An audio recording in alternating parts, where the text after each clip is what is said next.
Welcome to session 4 of Our Friends and Machines, Tales from the Loop. Jeff? Yeah, so we're just going to jump in, I think. I think we left off actually at Steve's house where you guys just finished watching the VCR tape. So that was sort of the hammer drop, was realizing that it looks like the robots did something to the toy store owner. In addition to that, you gained an important clue in regards to, not sure what word I was using before, but I think it's written down here as that she's the designer of the toys. So she was the one that was missing from the initial grand opening, and everybody was kind of like wondering where's she at. So that's something you can follow up on definitely with now that you have her address. She's in town. It's just on the outskirts of town, northern outskirts of town. So it's up to you guys. We could either just jump in from start the next day, or if you guys want to still be at Steve's house and talk things out a little bit. Do you have a preference? I think what Tony is asking you, Steve, what should we do about your mum's thing? Because obviously there's something weird happening. We don't know what it is. We know that was it your spider toy was communicating with it? Yeah, that was really scary. So, are you happy to just see what happens next, or do you think we should try and convince her to get that thing off her neck? Well, I don't know what I can say to get it off her neck. I know. You know, I'm surprised that she even wore it in the first place, because my single mum is strong and independent. But I don't know what to say to her. Maybe if we were to go and see that woman who invented them. Yeah, she might have answers. She has answers. Then maybe that will give me something that I can say to my mum that will help to persuade her. Or maybe even if we find out stuff from there, we might be able to take my mum back to that woman, and maybe she can remove it. That sounds like a good plan. Butch, has your dad been behaving weird, or is he okay? More weird than usual kind of thing, you know? You know, what was the last thing that I remember seeing with my dad, Jeff, was Yeah, I can jump in if you want. he was wasn't he like in the kitchen or something like that, and he was like spacing out? Or in the garage, I can't remember. He was in the garage, yep. Right. And it looks like he was fiddling with the car, like he had the hood up on the car, which is not necessarily unusual, but the fact that he seems to be out there in the garage a lot working on the car, that was a little bit unusual. And I think I had asked you if you wanted to like check it out, and you just were like, you know, I'd rather not disturb him, didn't want to interact and possibly stir up trouble, so you just kind of moved on. So the only thing you really know is just that he seems to be spending an inordinate amount of time fiddling with the car. So looking back at Tony, it's just like, I mean, weird. I don't really know, but like he has been in the garage a lot. I don't know, maybe him working on the car is helping him somehow, but I mean, whatever, he's still a jerk. So Tony thinks it's kind of cool calling your dad a jerk. Okay. Well, how about we go to, was it Ursula Kerr or Helen Voss? I think it was Helen Voss. Was it the one that I got? If it was, that was a mistake. It should have been Ursula Kerr. Okay, it's just my memory. Okay, so Ursula Kerr. So why don't we go get up in the morning, I'll get my mum to make us some sandwiches or something, we can go and find this woman's house. Because we could ask her about these neck bands as well, like Steve was saying. I also remember at the end of the last session when this was going down, we were realizing that the neckbands must have something to do with it too. That Butch did point out that his dad, he remember seeing his dad having one on too. Mm. Yep. Okay, sounds good. The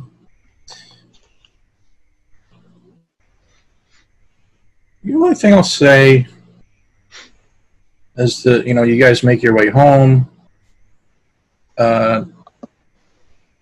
Tony, can you just give me just a quick, I assume at some point you're checking in with your brother? Yeah, I'll go in once I'm kind of, hi mom, hi dad, and see what they're all doing. Can you just give me a sense of, are you got him one of the toys too. Yeah.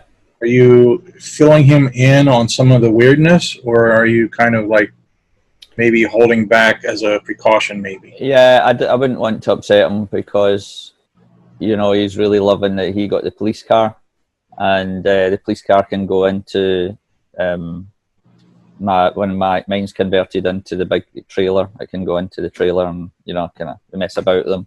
Yeah. So I didn't want to say.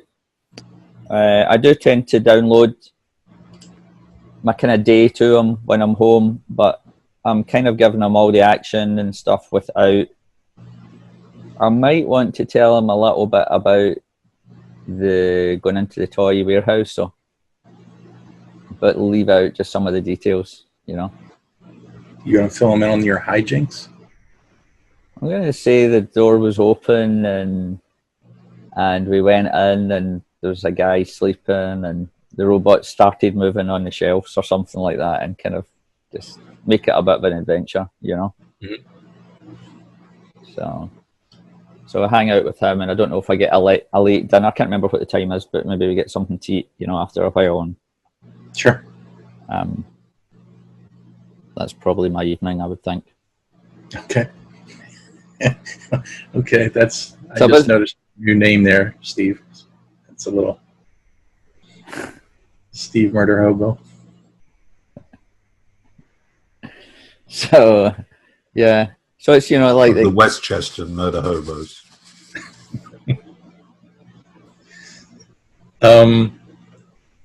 Butch, in the middle of the night, you're awoken by some sounds in your bedroom. You're kind of coming out of a deep sleep, and you're like, what is that noise? And you realize that your room is like faintly lit up by like flashing red lights. And you hear the whir and the gears turning and the mechanics turning of Recomex. And he's basically just, you look down and you look at what he's up to. And he's basically just kind of like gently ramming your door back and forth, like as if he's trying to get out. But of course, you can't reach the handle or anything. So he's just kind of mindlessly just gently backing up, boom, boom, boom, boom. So the flashing lights and the and it making the noise, like Butch just kind of like as he's staring up and he sees that, he like leans off the edge of his bed and like reaches over and grabs like his shoe or a boot or something like that, just something small that you just throw over to it to try and hit it, and maybe it would stop. Mm-hmm. Yep. Yeah. So it bangs into the robot. It kind of knocks it over on its side a little bit, and you hear a few like struggles of the gears, like like it might be trying to get up, but eventually it just stops and the lights turn off and it's quiet again. So thinking about everything that's happening to us lately, like I'm laying there and it's one of those things where it's like I'm like I have my eyes closed and it's just like all right, so like go to get back up and just kind of pick it up and tilt it over and make sure I didn't break it, and see if it does anything when I go and actually react to it. Yeah, so like we haven't actually talked about whether or not like there's an on-off switch. Trying to think, I don't remember. There's got to be an on-off switch. So we'll just say there's an on-off switch, but generally it's like it goes into a sleep mode, so it's not like you have to keep turning it on and off. It kind of, once you just set it down, it generally just shuts itself off. So as soon as you pick it up, it's almost like a motion sensor. The lights come back on and it reacts to you picking it up. I have like a little sigh of relief, and I'm just like, good, at least I didn't break it. And I'm like looking around for the on-off switch. Do we know where the on-off switch is? Because I thought that when we first like took them out of the boxes, they were pretty much good to go. Or there was maybe like one of those like pull tabs that like hold the battery off of the contacts, excuse me. So that way they don't activate right away. If they're even on batteries. Are they on batteries? Yeah, that came up last time. I think Steve was looking into that, and there was no clear sign of like a battery pack or where you would get into it and to replace them. There's got to be batteries, but there wasn't any obvious, So let's just say, it's got an on-off switch on the bottom. No batteries, that's just a tiny beating child's heart inside. And we're now dark.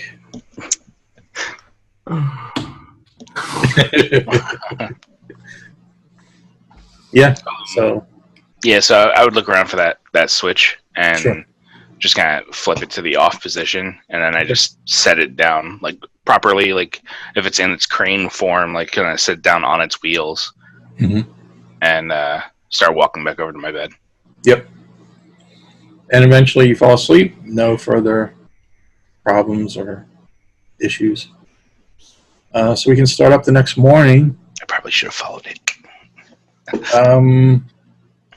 You guys do you want to go meet at your hangout there, Tony, in the garage? Is that reasonable? Yeah, I think that's fair enough if the guys want to come round. I guess that's probably our normal routine. We maybe start off there if we're doing things, and then work our way on from the what is it we call it, the hideout. So yeah, I guess when the guys come round, my mom's making the sandwiches up in case we're going to be out for a long time. She's obviously loving it. It's still holiday time, but we go out, and if we just take the stuff, we're out all day. And of course, it's a safe world out there because it's the 80s. Nothing's ever going to go wrong, and we can just leave the house and come back as long as we're back in time for tea. So, yeah. So I guess I'm kind of waiting. I'm waiting in the garage doing my stuff. I thought it was a fortress of solitude. No, not when you guys are there. It's not going to be solitude. No, solitude is there. No, you're quite right.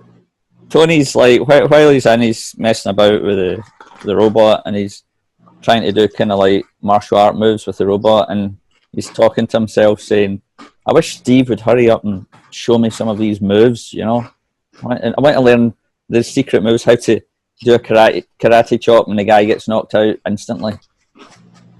Maybe he'll teach me today. It's funny because as this conversation is going on, my mind started racing with the idea that maybe all of our lives, when our parents are like, be back by dinner or back before dark, it's kind of like them casting like a protection spell or like a warding spell on us. And in those movies that you see, that it's always like that, and then all of a sudden it's dark and the kid's not home and something bad happens. That's when the spell fails. I like that. That's awesome. That sounds like a plot for a scenario. Yeah, that's awesome. And especially reminded me I don't know, has anybody gotten a chance to watch the new episode of True Detective? I was going to bring that up. Yep, True Detective, yeah. That's what, as soon as you said that, Tony, I was like... I couldn't believe that True Detective was on, because I knew they were going to do one, but that was the last I heard a few months ago. I thought it wasn't going to be out until at least next month. I'm amazed they got a third series after the second. I am too, yeah. And maybe I was wondering that too. Watchable. They didn't promote this, like, everybody I've talked to or messaged or whatever, nobody knew it was on. It's like they really kept it under the radar and like slipped it in. All of a sudden, I woke up and saw Facebook was just like, True Detective is so and so on HBO right now. It's like one of the best shows and everything. And I was like, when did this start? Like, we're only 2 weeks into the new year. Did it start on New Year's Eve? Like, what happened? Yeah. And Maybe 2 episodes in the first week. So maybe they've purposely been a bit stealthy because of the backlash after the last one, you know? which is probably a smart move, but just hearing little tidbits of casting information is all I had heard, and then all of a sudden it's on. But either way, I'm digging it so far. Yeah. I've got Punisher to watch as well on my view list, but I don't know. I'm not holding up much for that after Daredevil third season, made by the Cookery Channel. Some people love Daredevil. I like the first 2 seasons. The first 2 seasons were great. The third season was just a dog. Oh well, back to the 80s. Yes, back to the 80s where it's safe again. I'll say, you guys, we'll keep Winston in the background. He'll show up too. Is that fine? Sure, yeah. Sure. I think we had talked briefly about like Winston looking into possibly deciphering some of the messages or that's right. Trying to figure out. Yeah. Unfortunately, he's not going to give you much information because the only thing, which is actually information in and of itself, is that after he looked at it and tried to decipher it, he basically is telling you it's like nothing he's ever seen, in that it's like way above his skill level. So it's just, you know, that seems highly unusual to be coming from basically what amounts to a toy robot. So could we say that Winston came in, when he arrives, he comes in with this thing under his arm rolled up, and then he opens it out, and it's computer paper that is like that wide with holes down the edge, you know, that the printer goes, and it's basically a series of the dots, you know. And dot matrix printers, yep. Yeah, and so his dad gave him permission to print off 2 pages of some of the code that he thought was maybe really weird, in case we go to visit this woman and we could show her some kind of proof of what's happening. That's a good idea. The other reason I sort of suggested you guys meet at the hangout. Correct me if I'm wrong, but I think, Butch, do you have a condition still? I do. Scared. Okay. We cleared my injured. I don't know why my character sheet is still showing injured, but I remember I was injured. We cleared that, and I was scared because I thought I had been seen and I could get in serious trouble. Yeah. So that's one of the benefits of meeting back at the hangout, is you get to clear your conditions. Oh, sweet. So you can take care of that. Tony, are you still dinged up? Did you suffer an injury or something? I think it was minor. Yeah, I got one point of damage. Yeah, so you can reset to 0. Mom put a Band-Aid on it. Brilliant. She had to give me a hug and a kiss as well, which was like, yeah, what am I? All right. Failing that, I can do that thing where you go. More of these special martial art powers. I wish he would teach me what he was doing. You accidentally do a 1-inch punch, or the exploding quaking palm. I can do the 1-inch punch. Not very well, but I can do it. Not much power in it, but I'm kind of a 1-inch push. Well, it's all to do with how you flex your body. It's transmission of kinetic energy through the body. No, it's not. It's chi. What am I talking about? It's chi. There you go. Yeah, forgot. Yeah, sorry. Forgot I wasn't in the lesson. This is why I want Steve to teach me, because he's got so much knowledge. And I don't know what. No, that's me. Really, in real life, I am really genuinely learning the 1-inch punch in real life. No, I know that. As is Steve, of course, in the game. But of course, he also does the quivering palm. Can he do? Can he do the Master of Flowers? what is that kick? The crane kick? Can he do the crane kick? That's right, white crane. Yeah, white crane is where kung fu and karate meet, isn't it? So possibly. So I think after hanging about, I'd imagine we just head out. Okay, sure. Unless there's anything you guys want to do while we're here. No, apart from play with the robots, obviously. No, I'd like to meet this woman. I want to know what's going on. This is all very creepy. See when we're messing about with the robots together now, and you know how it's the enemies and the deceivers and all that. Are they still behaving the way they've always behaved since we bought them? They're not getting any nastier or any stranger. They're just the normal, behavior. There's nothing more aggressive or anything, is there?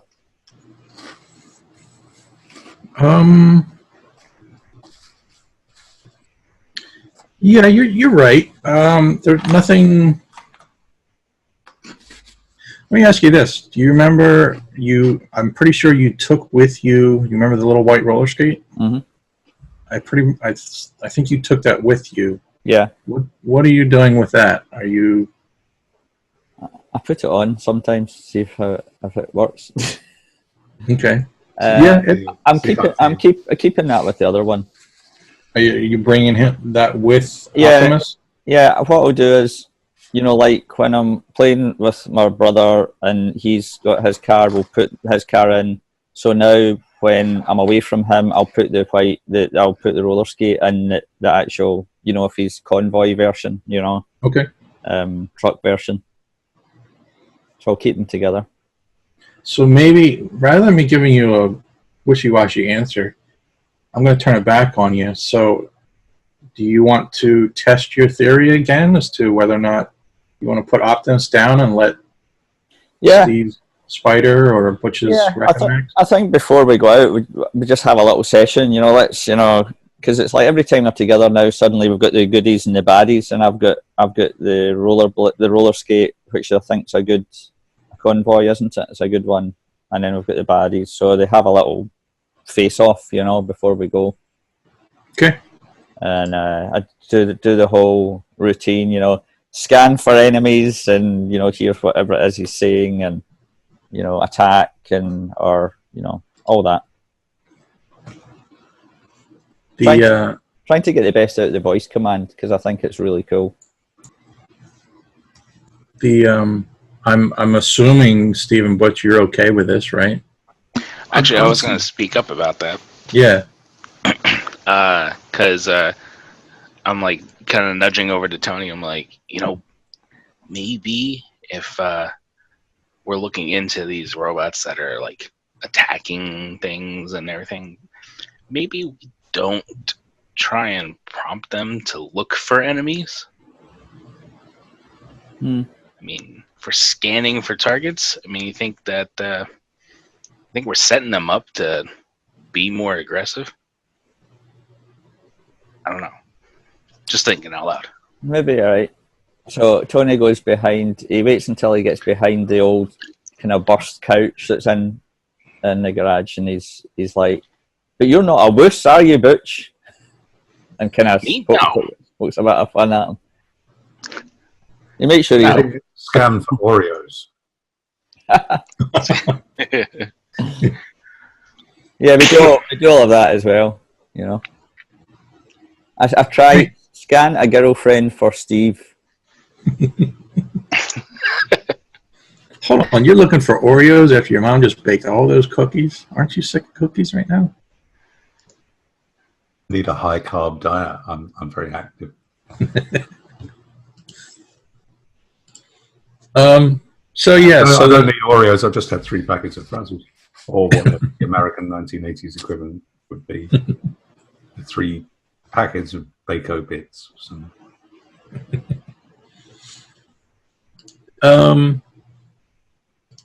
I'll just say that, Tony, when you were starting to set up the toys like that to maybe have that confrontation, you heard the usual danger. And Steve and Butch, you felt your robot sort of tense up. But then upon Butch's... Did I turn mine back on? Did you? If I just grabbed it and ran out the door, I don't know. I guess yeah. For the sake of everything, since we're all back in the clubhouse and stuff like that, I probably would have. Yeah. Okay. So then, Butch's wise words come out, and you end up keeping them apart and don't have a face-off like that then. All right. So you have the address. You know what? Can I just try something real quick? I don't remember if I did this before, but with the sharing thing, can you tell me? I'm going to share. I don't know how to explain it.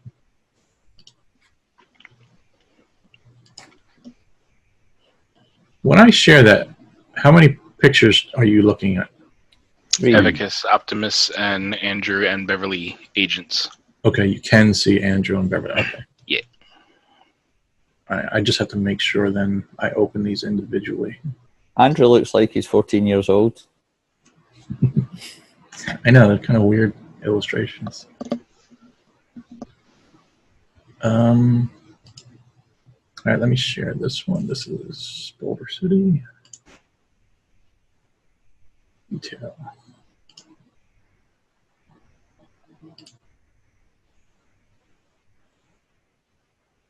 So it's not critical, but I am curious. The red dot is where Sean's character lives, Wolf. So he's kind of out a little bit in the boonies, the green fields and stuff. The orange square, that's where your local toy store is. That's where you bought the robots. I'm curious. It's not critical, but Tony, where do you want to live? I think I've just got a kind of recollection when we did the story to do with the lake. It was maybe kind of trees or fields. You know, they planted some trees or something to add some greenery. So maybe somewhere that's looks like it's got a bit of green. Obviously not too far away from the guys, because otherwise the whole, yeah. Down in here, maybe near the golf course. Yeah, something okay. like that. Yeah. Buckman. Buchanan Boulevard. Mm-hmm. Good Scottish name. Steve, where do you think you would be? I think I'd live over in that urban conurbation around the Piers Salvage area. That looks like the rundown bit of town. Okay, sure. And then Butch? That's literally the same lines that I was thinking of. I would say it's probably on like the outside of like some of the nicer houses before it starts turning into the rest of the, like, without sounding insulting, the lower quality of life houses and stuff like that. Mm-hmm. So, hey, we may be poor, but we've got each other. But there's a house right there. I don't know if you can see my arrow, but there's a wee house on its own. For some reason, I'm kind of imagining, like, I'm imagining Butch at, like, maybe like hanging out on the roof of his house or something like that. Like maybe my window goes out so he can sit out on the rooftop a bit, like leaning up against the chimney. And for some reason, I can see the church tower in the distance. And for some reason, I just see like him like taking a moment to like brood, and he's just sitting there, and like the bell tolls in the distance and stuff like that. So probably closer to somewhere around that area. Okay, sure. How about maybe in this like stretch here along this probably one road, maybe? Is the Catholic Church the small black dot, or? I think so. I think okay. That is the dot, but I can't be a okay. I was gonna say that's a huge church. It was that little square area. Okay, it's not critical. I was just trying to get a sense of distances, and clearly everybody's within bike riding distance. So. Thinking if it was that big square area, it could be St. Andrew's Catholic Church, seminary, and mall. A great place to go to buy statues of the saint of your choice. So the address you've been given is actually up in this section of town. So it's on the outskirts. So it's only about 5-10 minute bike ride.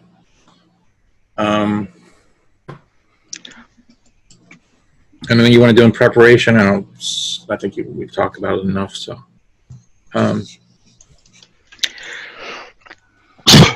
you guys start getting towards the edge of town. The housing is sort of, the houses are getting further and further apart. It's sort of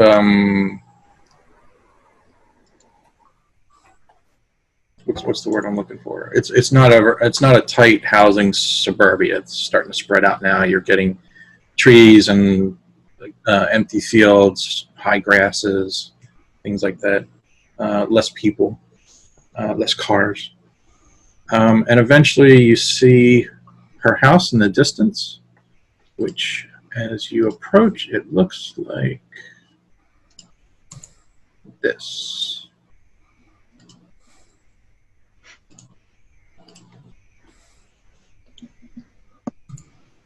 That's cool. Oh, I like that. Kind of unusual, She's a designer, so maybe she's taking liberties with her own house planning, and so there's some high grasses in the area. There's some trees. The outside does not look very well kept up. The grasses are about knee high to waist high. It looks a little bit run down from the outside. Nothing bad, just a little bit, no real attention has been put into the outside that much. Yeah, but she's like one of these artist types, she's just, not interested in that. She's in there designing amazing robots for us to play with. Mm-hmm. Is there any lights on? Just that picture happened to show lights on that particular picture, but is there any that's fine. There's a porch light on, and the upstairs light is on, which, it's mid-morning now, so it's almost, why is the porch light on? So you guys pull up in front of the house. What do you want to do?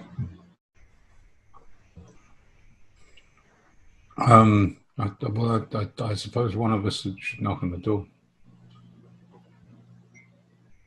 We could, while we're here, and we could ask her about stuff. We could get her to sign the back of our robots, and then we've got the designer actually autographed it, and then we can sell it in the future because it'll be worth a fortune. What, like if there was some sort of thing on the computer where you could sell your old? No, I'm just being stupid. That would never happen. No, you'd need to put a notice up in the shop window. See if some collector would want to buy it. But like in the toy store. Yeah, the toy store we bought them from, yeah. Yeah. Yeah, so, I mean,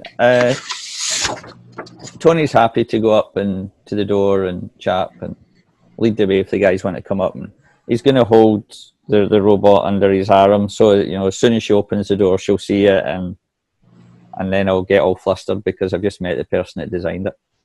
That's what's in his mind.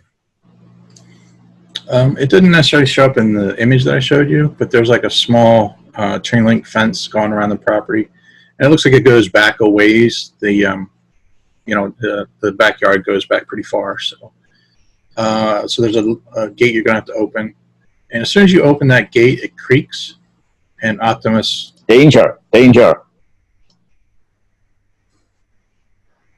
Oh, that's strange. Why would this be done? This I would have thought this is where they come from. Yeah. Do you think she actually makes them here? These things get made in like a factory or something like that. Yeah, it says on the card here she's a designer, so I don't think she makes them, I think you're right, Butch. It's got to be in a factory. I'm just going to sort of not even stick my head around the door, just sort of stick my head towards the door and just say, hello? Hello?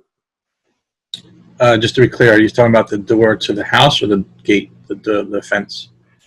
The gate that we're standing by. Okay, all right. So there's a bit of like a pathway that kind of, like I said, it's like maybe a stone pathway that weaves a little bit among the grasses, and then it goes up to the house entrance, the front door. So you're maybe what, 30 yards away. So you sort of say that, and you don't hear a response. I say to Optimus, scan for enemies or name enemies. See if he can tell me anything other than just danger. Enemy detected. I'm sure he sounds Scottish, that robot. There's something funny about him.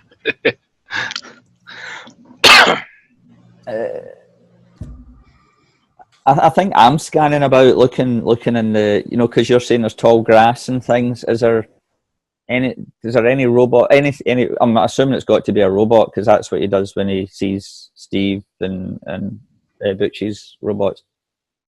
Is there any deceivers or robots kicking about in the grass or anything like that? How about you guys do an investigate roll?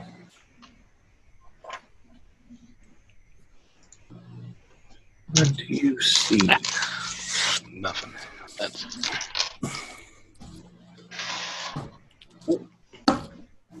Well, I don't get anything. Not a bean. I didn't get anything either. I got a 1. Got 1. Okay. So, but you see, Tony's a little bit on edge. Steve's a little bit hesitant. You're wondering what the holdup is, and not too far away, kind of just past the edge of the house on the corner, it looks like the grass just kind of like just wiggles a little bit, and it's not the wind. Hey, you see that over there? And Well, I'll start heading towards it. Mm-hmm. It's like right over. It's like right next to the corner. And then, yeah. No, I was gonna say I was just like kind of looking around to see if there's anything else like out in the open, and like no, I'm just not just focusing on that. I'm just kind of. You glanced up, right? I just saw you. There's a tree there, and I don't know, maybe it's nothing, but there's a squirrel in the branch of the tree, and he's watching you guys. Hey, maybe the squirrel was like Penny, and it's like part robot or something. Is it made of fur, or does it look more like it's made out of razor blades and hatred? What'd you have for breakfast this morning? Yeah, what's wrong with you, Steve? You've been watching horror films again at night. It's still that PSTD from last night coming in. It is.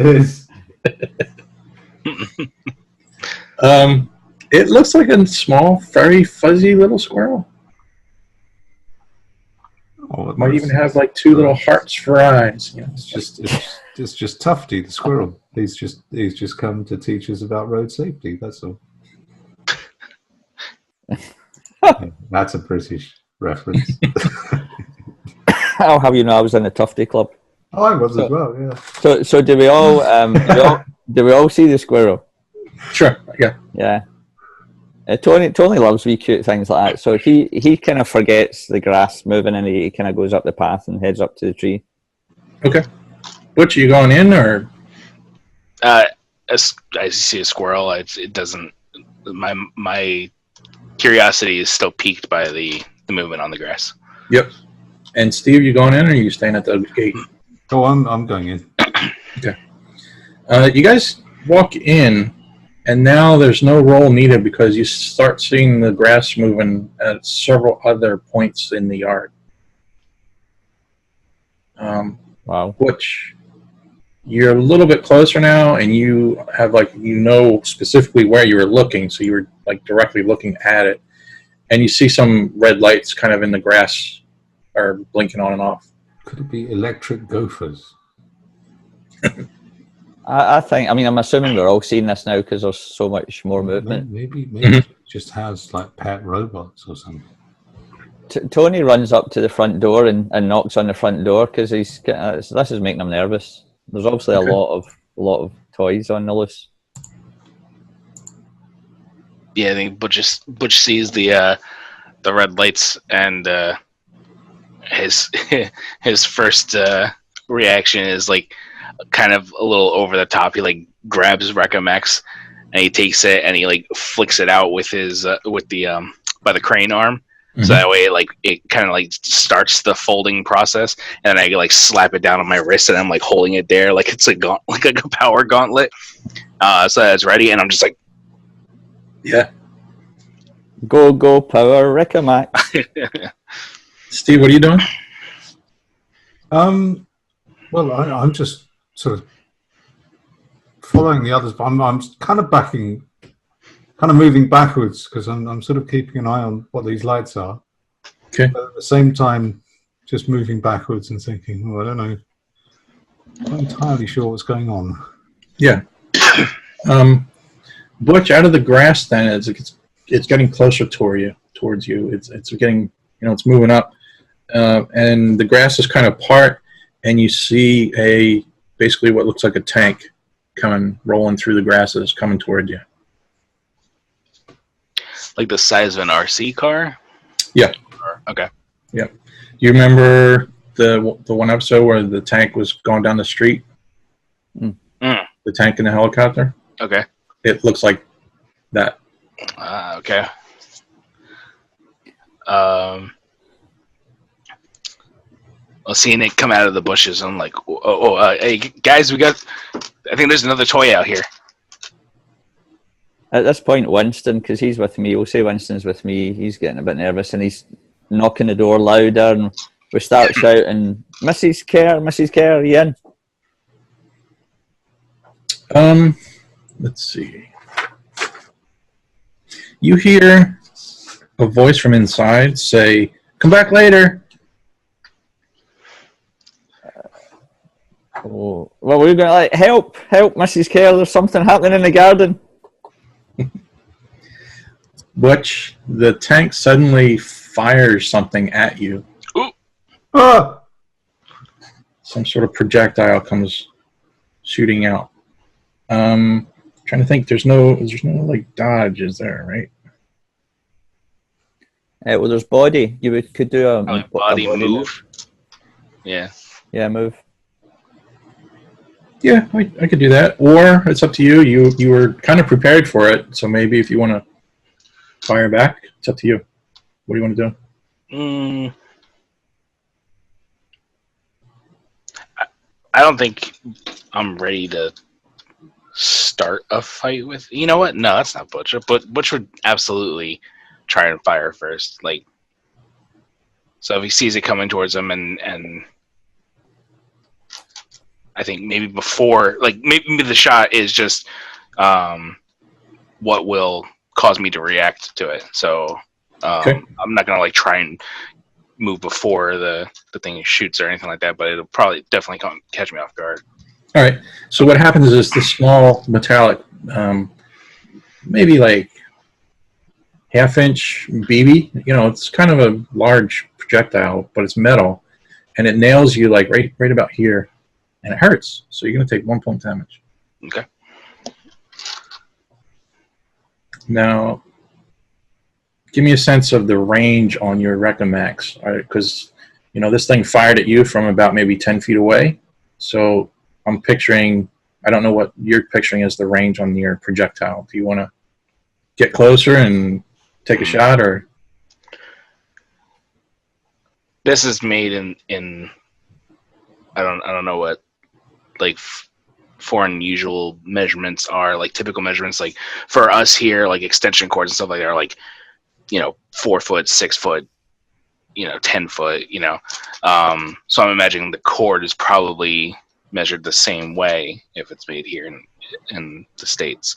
So I would say probably 6 foot at max for a toy. All right. So you're gonna have to move a little bit closer then to get a shot in. Yeah. All right. And is that what you're attempting? But honestly, like getting hit with it, I think my reaction would be to just right there try and take the shot. Okay. So even if it meant missing, like that would be my reaction to it. All right. There's no real mechanic, I think, as far as like combat. So I'll just do the force roll. Have you do a force? Unless you guys come up with a better.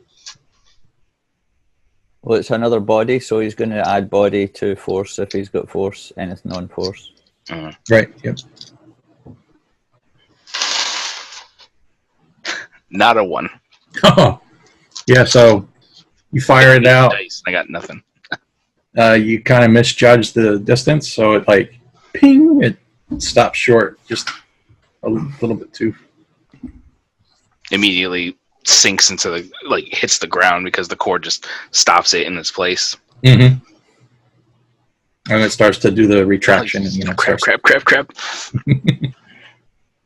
Steve, it looks like there's something moving to your right, coming towards you. I'm going to take the spider off my back and set it down on the ground and sort of point it towards whatever it is that's coming towards me. Hmm. It's not reacting. Attack, attack, attack. Nothing. Right. I'm going to look around for a bit of wood or something then. Okay. We'll say there's maybe a branch nearby. Okay, I'm going to pick that up. More of a stick than a branch. I'm going to pick up a stick, and at the same time, I'm going to sort of pick it up, and with one end of it, I'm going to sort of bang on the door quite a lot. But at the same time, kind of holding it up as well. Okay. Ready to hit something. You're up with Tony then? Yes. Okay. So there's now 3 of us knocking on this door, shouting, Mrs. Kerr, let us in, something's happening. You hear a reply from inside that says, "No newspaper, please, go away." Tony screams at the top of his voice, "The robots are attacking us!" So the tank spins around and fires at you again, Butch. It's like getting hit with a paintball. Well, since the first one shot, and excuse me, I'm in the middle of trying to retract the cord. Mm-hmm. I'm like looking over and see them looking back at it, and I see it like adjust its cannon Mm-hmm. to go to fire again. I would like to try and dodge that one. Okay, go ahead. 7. Oh, I'll keep that one.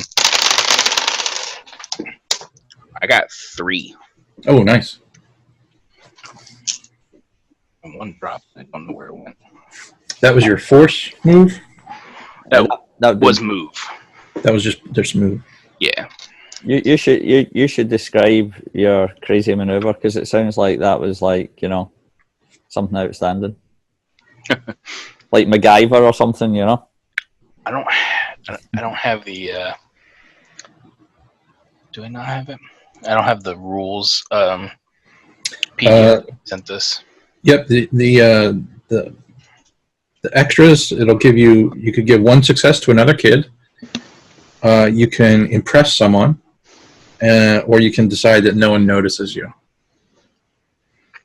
Well, I don't think I need to impress Tony. I think he's going to be impressed, period.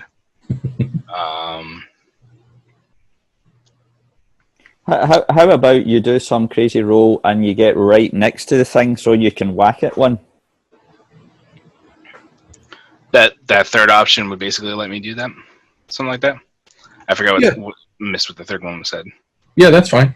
The third one's it basically is you can decide that no one sees you, so it's almost like a sneak. Oh, like a sneak. Okay.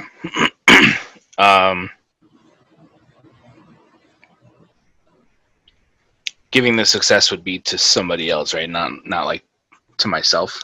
Correct. Okay.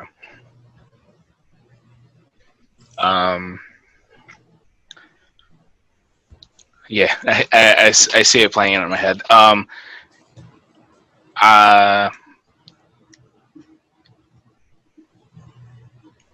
Do I have to make if I'm going to try and make it an attack against this thing, do I then have to like do another force roll or something like that for that? Or I think yeah, go ahead.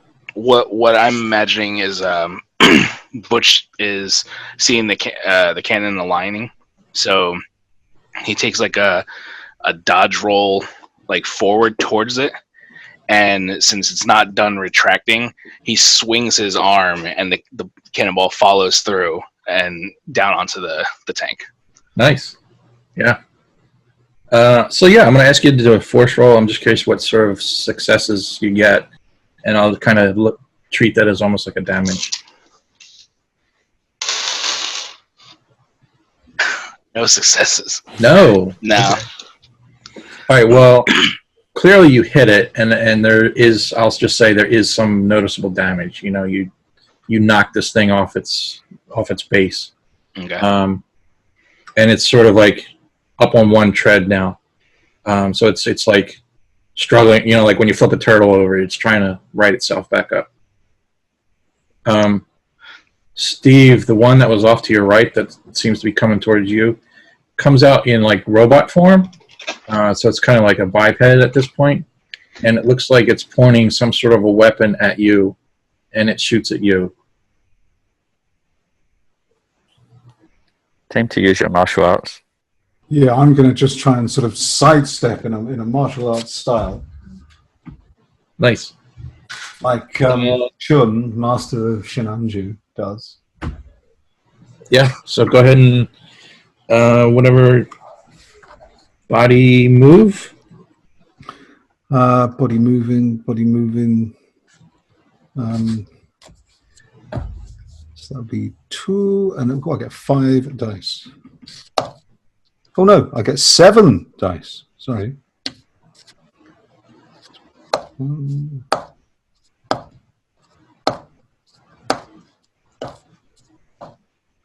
1 success. Okay. Yeah, you just managed to just dodge out of the way with a pretty cool little maneuver there. Tony, the projectile that shot goes right past your shoulder and it lodges in the door frame right behind you. It looks like it's a nail. Whoa. So much is going on because Winston and me have been hammering away, and at one point Tony just looked round and he sees Butch do this crazy roll and whacks this thing, and he's kind of like, you know, and then next thing is Steve's doing some martial art thing, and then something's sliding into the door, and he's just like, Mrs. Carroll!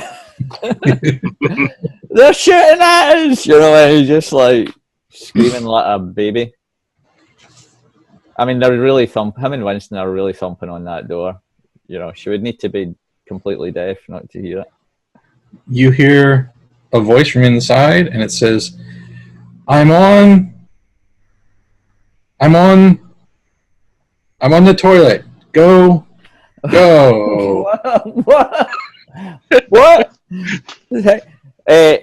So Tony's now panicking because he thinks we're all going to get killed by nails and other things that have been fired, and he gets the roller skate robot in one hand, and he puts down I keep forgetting his name. He puts down whatever his name is. Optimus. It's basically a transformer. I'm going to try the door. That's a good idea. And he goes, attack enemies! Attack enemies! You know, so he's putting them down on the ground and telling them to attack. Yeah.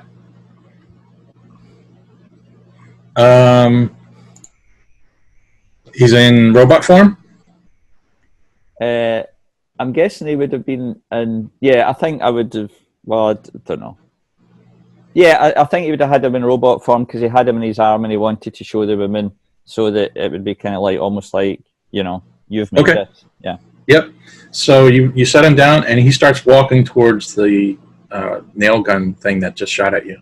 And the roller skates in roller skate form. Okay. Yeah. It's just sort of not really doing anything. It's just sort of sitting there. That's rubbish. I'm glad I didn't buy that one. Steve, you're trying to door. You know what? Steve, you notice there's something, the way that the voices are responding from the inside the house. There, you know, it sounds like a woman's voice, but there's something off about it. Almost has a metallic-y. Does it sound like a recording? Could be.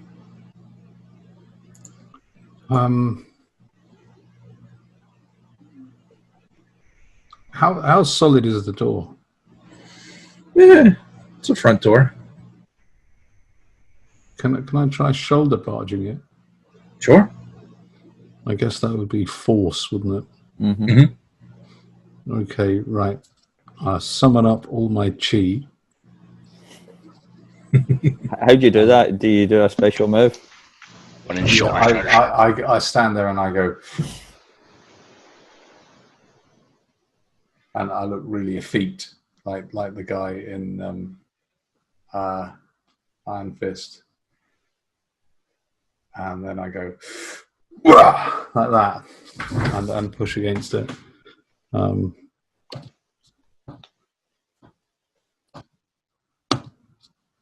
on. 2 successes. Yay! Oh, nice. That was force. Bonus. Give one success to another kid. You can impress, frighten, or humiliate. You can pin your opponent. You can take something from your opponent. Your opponent is knocked unconscious. Don't need to roll to overcome the same trouble again. All right, so none of those truly apply. Yeah, so... Dignity. Sorry, what's that? So take that door's dignity. I think I've impressed everyone. The door is not. The door is knocked unconscious. Clearly. Yeah, unconscious. It's off its hinges. But you could also. But maybe the first. I think it was the first one could apply where it says you can give a success to a friend. Because maybe in this kind of super duper move, he forces a door and grabs me and Winston. Well, if I've pushed the door and moved inwards with it, I've given you more space to back off, haven't I? Yeah, so I mean, we would more manoeuvring space. If we can, we would follow him in as soon as to get away from these flying nails. Mm-hmm. Okay. Which the tank has managed to upright itself again, and it looks like it's turning its turret towards you again. Back to me. Yep.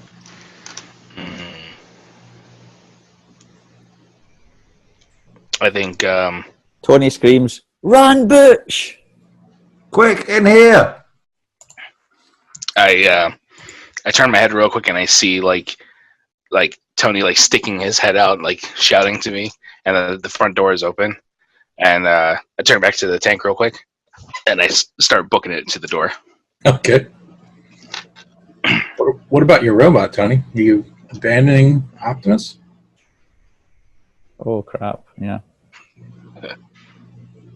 Optimus, come back now! Come back! Run away! Run away! Run away! Is it still on the front step? It's made its way down to the railgun. And I'm going to say, Tony, it actually is ignoring you. And you see it come up to the railgun, and he just starts pounding on it. And he's like, little bits of pieces of the railgun robot are starting to fly off. So he's just going to town. Well, maybe just alter that a bit. You know, I start to say, you come back, run away, and I see smashing it. I'm going, get him, Optimus, get him, smash him, smash him. You know. Yeah. And then pretty soon he just smashes them to the point where it's not working. I turn to Winston and say, "See, I got the best one out of all of them." And then he turns, and it looks like he's walking back towards you because you did ask him to come back. Yeah. Did I actually smash the door off the hinges, or just smash it open? What do you want to do? I was just being rather just smash it open than smash it off the hinges. That makes sense. Because I think we're going to kind of need a door in a minute. Right. All right. Yeah. Butch and Optimus make their way back into the house now with you. You see another small device sitting like on a little end table there, and it looks kind of like a tape recorder. Tape recorder? Well, once we're all in, I'm going to close the door and then either look for some just bolts that aren't broken, or a chair or something to wedge up against it, or even like some furniture if there's anything in the hall, just something to sort of barricade against the door to keep well, Steve, close the door, but don't close it completely. Let Optimus come back in. You can sneak in. We'll get him inside. Yeah, I'll wait for him to come in before I shut Yeah, it. we can kind of close it over so that we're not getting shot, and then when he I'll make sure we've all got our robots in. Yeah. Okay, you got your spider with you. That could be a problem later, couldn't it? They might turn on us. Yeah, we don't know with those ones. Oh, we just smash them. Did you with some hammers? that thing was shooting real nails? How Yes. did they get these things past health and safety? I mean, how did they get a license? You couldn't have got a kite mark for that. So the voice was coming out this tape recorder. Yeah. It's a black. It actually looks like a black CD player, but it looks like it's some sort of basically a recording device. It's not a talk boy. A what? A talk boy from Home Alone. Um. Little recorder. Oh, yeah, no.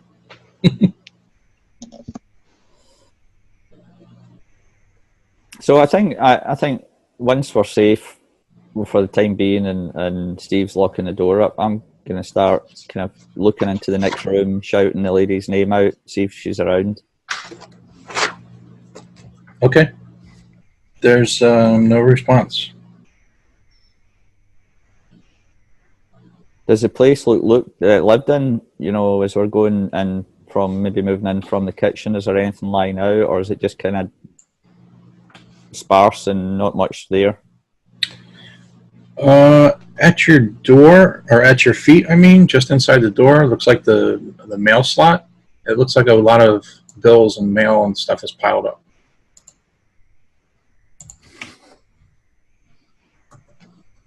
This isn't good looking, guys. I hope there's not a dead body upstairs. Ew. But should go first. Why me? Chicken? Yeah. So maybe as we begin to move out, you know, once we move into another room, I'll be saying to Optimus, you know, scan area and things like that.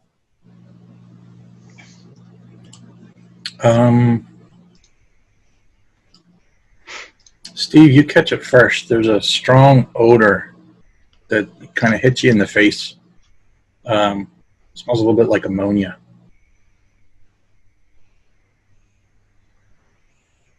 Optimus is not really reacting.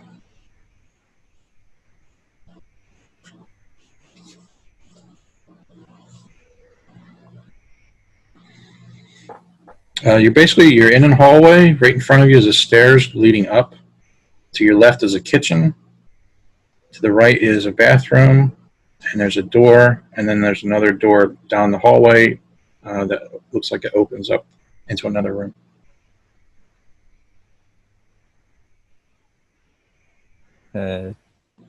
Steve and Butch, do you want to lead the way? Because you guys are like good fighters. Okay, yeah, let's see what's going on here. trying to sound brave as best I can. I mean, if she's hiding, if the woman's hiding, she might hit us with something. So just watch out. And if she's upstairs and the robots have attacked her, then we'll need to call these special agents. After getting in the house, I probably was like, as I'm running in, dragging the wrecking ball part behind me because it was still kind of like a flail. But at this by now, I've had the thing retracted and everything. So as I'm being forced to move up front with Steve, or feeling forced to go up front with Steve, I'll just kind of get the shooter part ready. Yep. It's kind of creeping along. Okay. I'll just speed things up. You pretty much poke around the downstairs floor, the ground floor that you're on. Nothing unusual. It just looks like things have not been paid attention to in a while. Maybe a week's time has gone past. So it's it's a little bit dusty. The mail's built up. There's some smells coming out of the kitchen that maybe some food's gone bad.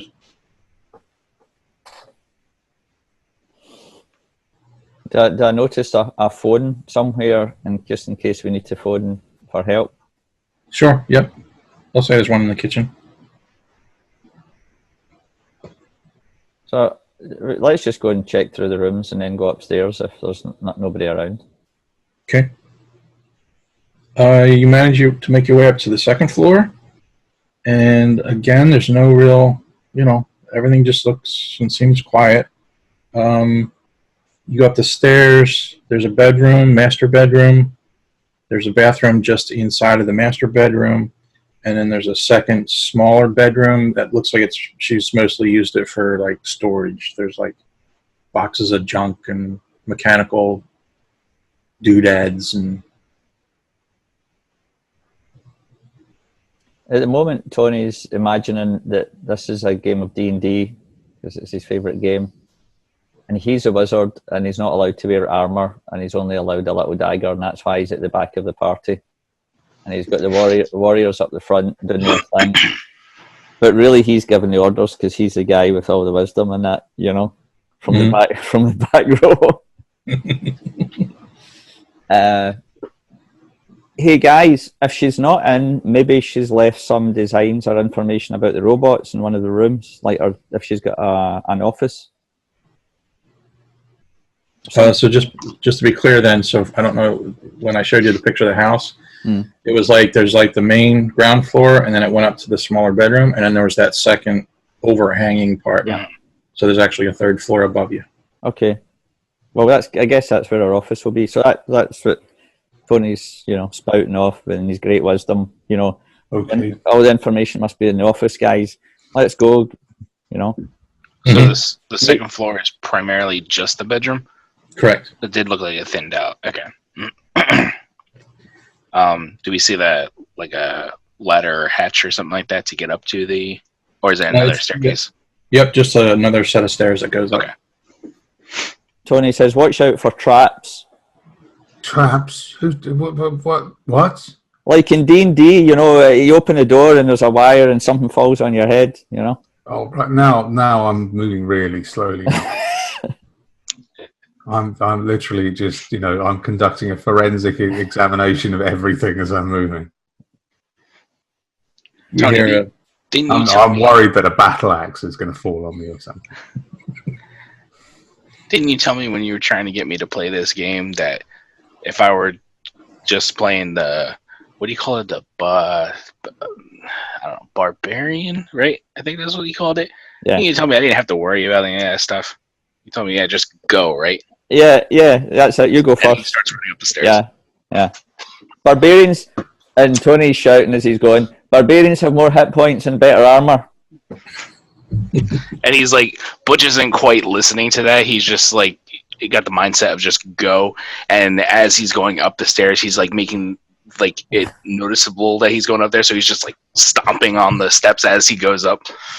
And remember, a few weeks ago, we watched Conan the Barbarian at my place. My dad got me the video. Oh yeah, so I would know what the barbarian was. Okay. So you can shout Crom if you want, or something like that. Yeah. How did that go? Crom! Yeah. It's Arnie Schwarzenegger, just Crom. That's it. That's all he says. Well, if I had the sound effect, I would play it, but I don't. So I'm just going to have to wing it here. So you get to the top of the stairs. There's a doorway. You kind of like, you're stomping up the stairs. You grab the doorknob. You open the door.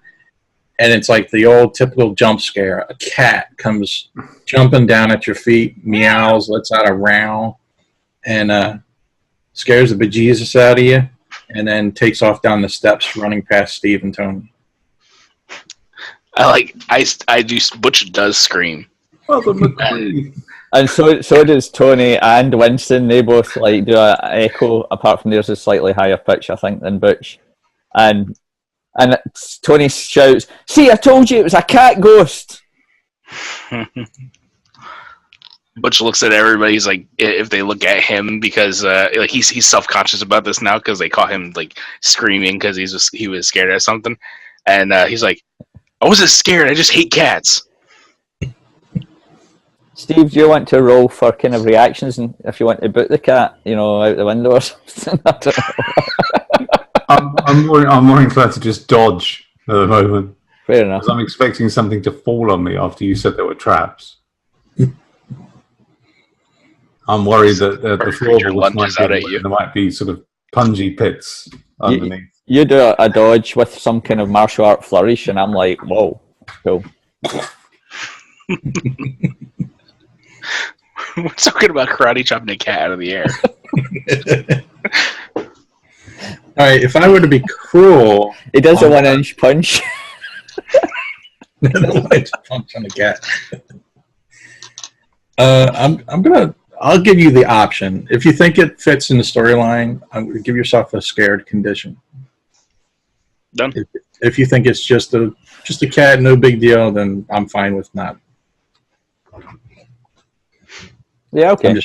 I'm just trying to work the mechanics of the game. I would call it, it's kind of like, as you said, a jump scare. So I would call it nervous, I think, for my guys. So he's now a wee bit on edge, both him and Winston, in case something else flies out, I think maybe too it stacks on top of the robots that just attacked you. So maybe sure. In that sense, this is like makes sense. Yeah, I'm gonna give myself a scared. Mm-hmm. Because I was already quite sort of highly primed for some sort of trap. And now that's happened. I thought for a moment that it was some sort of like robot coming out of nowhere to off my face or something. Does that give us a minus on our rolls then? Yeah. Right. So now you just take one less die for any of your. All right. The uncertainty of what else may be up here is going to keep me scared at this point.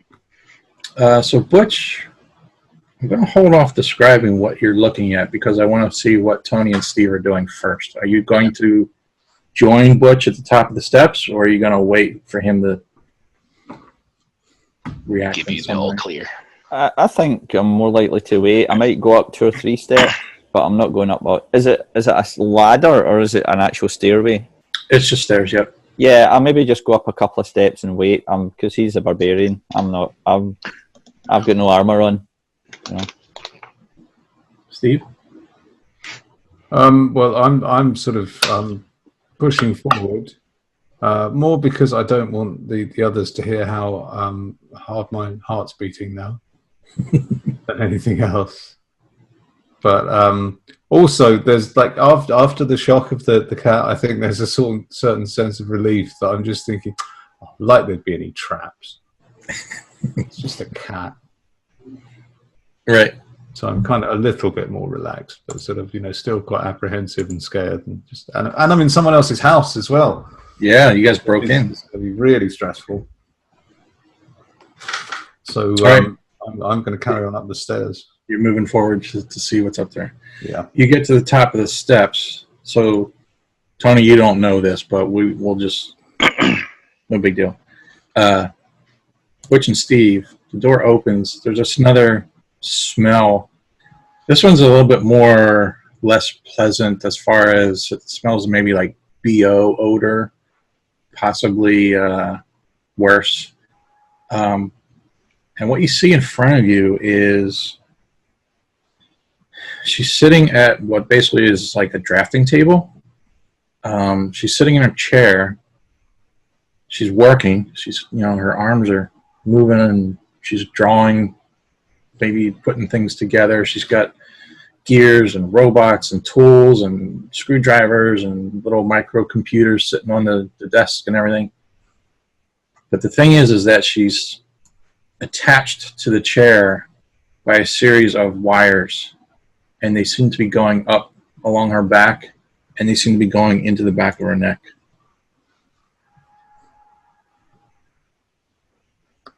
Oh, This is freaky. The window is wide open. I'm going to knock on the door frame and just hello, miss. There's no reaction. There's a whole bunch of candy bar wrappers, potato chip wrappers, laying scattered all about the floor around her. That was the same as the guy in the factory, guys.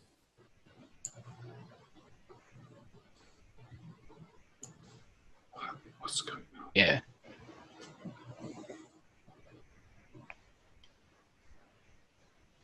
Can we see their face? The person's face? Yeah, you would just have to get closer and kind of move around the desk a little bit. Oh, this is very creepy. And then she's going to go. I'm kind of like Tony's going, what's happening? Look, come and look. Look. You won't believe me if I tell you. We nervously go up to the top, but we don't even go on the top floor landing. We kind of, a couple of steps below, we're kind of peeking around where the door is. Mm-hmm. Butcher's gonna like go up to the desk and like kind of go around the side to see if we can see the person's head. We can see the actual face. Mm-hmm. She's very unkempt, to say the least. Her hair is frazzled. I mean, she looks horrible, in that sense. You kind of like turn your head. You're trying to get like a look at her, and suddenly her head snaps up as if she just heard something, and she kind of like looks around, but it's like she looks right at you, but she doesn't see you, and then she goes back to working.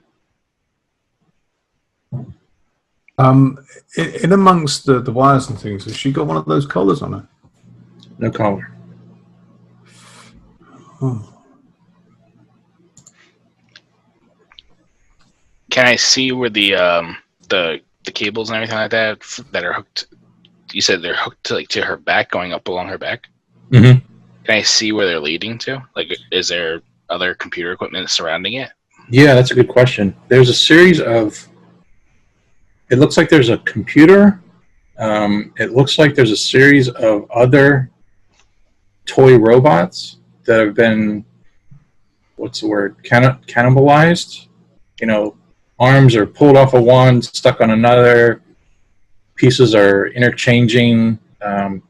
It's not like this is not something you would buy in the toy store, but it looks like some of the same parts and stuff may have been used. And then it's this like series of banks of LEDs are blinking all over the place, and the wires are coming up. So do you mean the old lady isn't something you could buy in a toy store? Limited edition?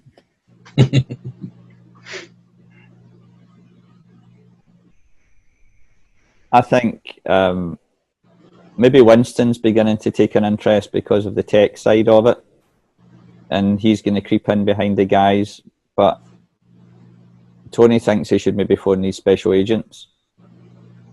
Guys, should I phone these agents? This is creepy, man. He's ready to run downstairs if you give him the go ahead. I think you should. This looks really bad. This is almost as bad as that game I heard of, Call of Cthulhu. It's horror. It's supposed to be everybody dies in that game. I'm gonna go down, phone these guys. I've got the number. So Tony runs down the stairs pronto. I'm going to back away from her because now that there's one less of us, I feel even more nervous. I think. But I'm still looking around the room trying to figure out like what she's doing, even though I kind of don't actually really want to look. But Winston's probably coming in and wanting to try and calculate what on earth is going on. So I was just going to say, but let Steve, since you're here, go ahead and you roll first, and then depending on the results, we'll see if Winston has to step in. Or Winston can help you. That's true. At least give you a one bonus die. Yeah. Okay, so that would be investigation.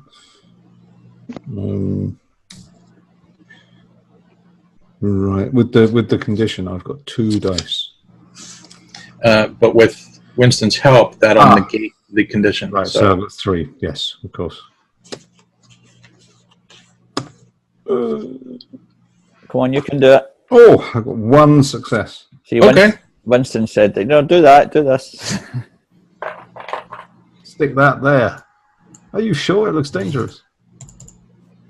So it looks like she's got. It's basically like a form of blueprints.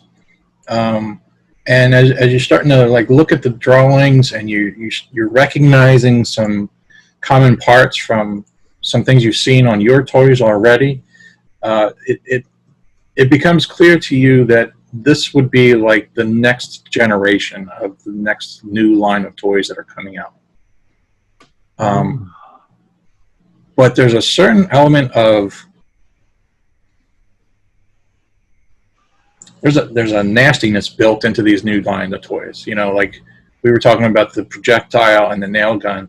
Some of these have like some more nastier, like they're sharp objects and like mini buzzsaws and things like that. Yeah. So there's an element of, these are more dangerous than what you guys have. I don't like this. I mean, just through the eyes of Winston, does it look like she's no longer human, or is it a fusion between the two? Does it look like the human has gone too far and she's added parts to herself, or is it the opposite, that robots have integrated a human into what they're doing? Is there any sense of that? Yeah, I think I see what you're saying. There's no real. It's not like she's a cyborg with mechanical parts. She's strictly human. It's just that there's wires, more than one probably, going into the back of her neck. Wow. That's quite creepy. It's like she is the cyborg cat lady.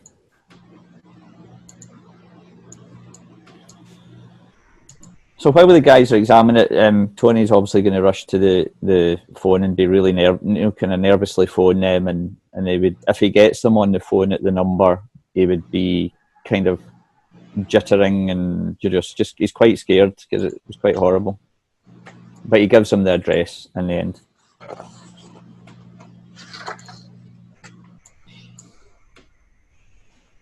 Okay.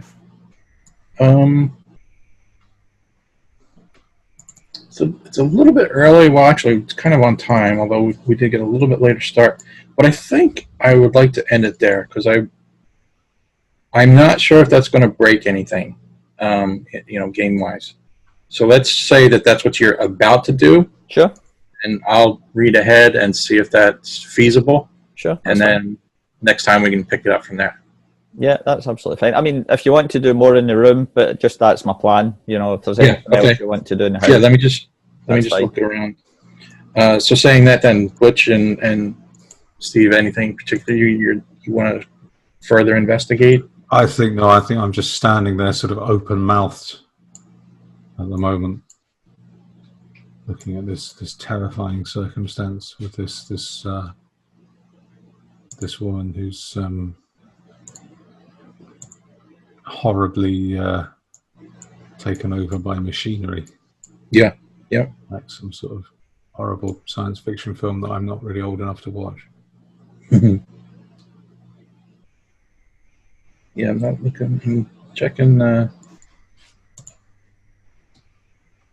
Yep, she's completely absorbed in her work. She So- twitches every now and then as if she heard something and just kind of like looks up. But Winston's saying to Boots, did you speak to her and she didn't do anything? correct, she's not reacting at all. So even if Winston speaks right in her ear, she might move and then go back to everything that's going on. Correct. Man, that's so weird. Could Winston try something? Is she at the keyboard of the computer? Is that what she's doing? No, the keyboards or the computer and stuff is like on the table next to her, and the toy robots sort of spill off of the table and onto the floor. So there's like things and devices like around her, the base of her chair. But they're not attacking us, obviously, at this Right. point, anyway. Right. So does it look like the computer is attached to her with the wires, ultimately? Maybe indirectly through these other devices, yeah. So could Winston check that to see if he could kind of log in to send her a message via the computer or something? Because if she's not hearing us or seeing us, then I'm wondering if he can communicate to her through the computer. I somehow have, here it is. There's a program, right? Mm-hmm. Yeah, there's a program skill. Yep. He's good at all that. You want to roll program for him? Yep. So he gets 3 on program and 3 on, so it's 6. No, sorry, 5. He's tech 5. It's 8. Wow. And then -1 for the scare condition. 5. Yep. 6.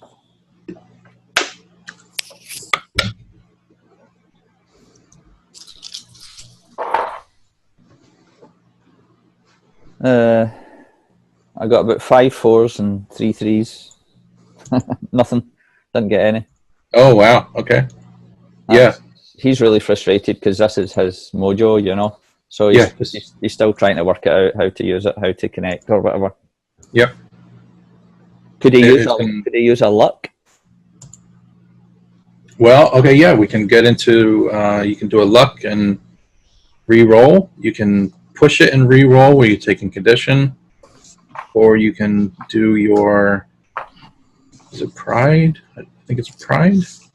Where you basically just get an instant success. Well, what I'll do is because this is a kind of secondary character, what I'll do is, just to make it a bit more costly, I'll use one of Tony's lucks. So basically, I'm spending a luck between the two guys, and I'll Yep. do that. Is that an instant success then, a luck, or do I just roll again? Luck is just a re-roll. Right. Pretty sure. Let me just. No, that's fine.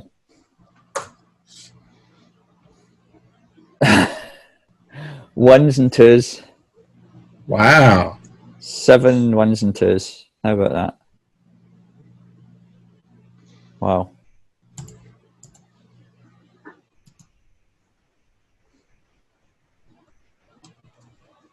Yep. You can still push it if you want. Even using the luck? I think so, yeah. Even if you want to. Okay, and if I fail, then I get a condition, is that right? Yep. Okay. No, you actually take the condition First. after the roll. It's like you get to roll what you're rolling now as far as the amount of dice, but as soon as you roll, you take the condition at that point. Okay.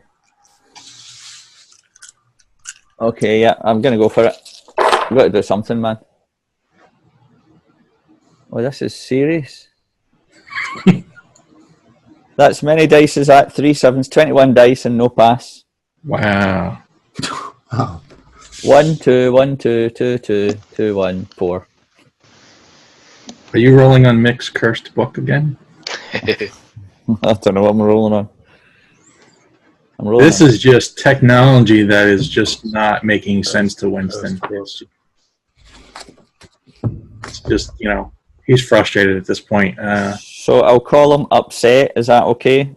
Yeah, that's fine. And he's also scared. Mm-hmm.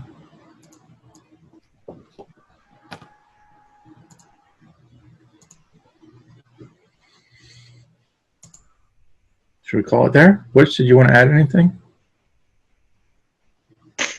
You just ready to go to town and start smashing computers? Nah, I don't think because I'm like now Butch is like this is stuff that he's only seen in movies, you know. So it's just like now it's like this is happening to him in real life. He's trying to even wrap his mind around what he's seeing. So I think before the next move, I think I'm just staring in awe and I'm trying to make sense of everything. Cool. All right, then we'll end it there. Yeah. I mean, Well, it's interesting. I just saw the link you posted. Sorry, I'm sorry, Ken. That's all right. It's interesting because really we're used to seeing technology used here in the 80s in a way that, you know, obviously we didn't.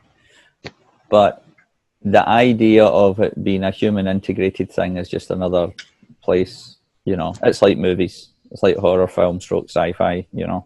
Mm. Cool. I'll just end the recording. Okay.